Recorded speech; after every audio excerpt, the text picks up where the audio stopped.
The idea that Christianity is bad for women is so far-reaching. It comes up in books, in music, in movies. I feel like it's everywhere in pop culture.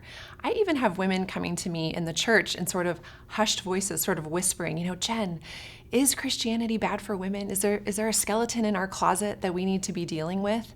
And what I love to share with women who come to me, and also in my writing, is that shockingly, Christianity is predominantly female. That is true here in the United States, and that's true around the globe. Here in the US, 55% of Christ followers are women, and there's a really good reason for that. When Jesus came on the scene 2,000 years ago, he lived in the Greco-Roman culture that was very violent and very antagonistic, specifically toward girls and women. In that specific context, they practiced female infanticide, doing away with baby girls, putting them literally on the trash heaps because they preferred baby boys.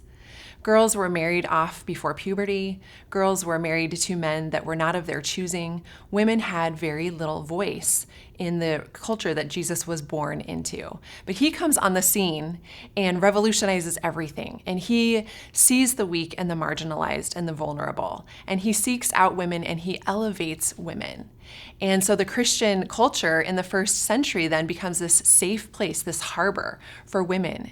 And so they turn to Christ, and the Christian community has been predominantly female ever since.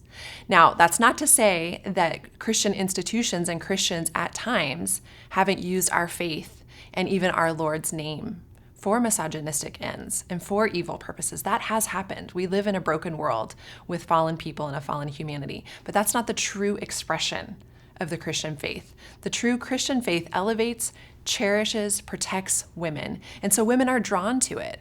Our God created us Imago Dei, and his desire is that each life will be cherished and protected. And he made us to live in community with one another, that we might look out for one another and care for one another. That's why he made marriage, that we might love one another and raise up children in the protection of a family. So our God's design is for the elevation and the protection and the goodness of women. And that is why Christianity is predominantly female.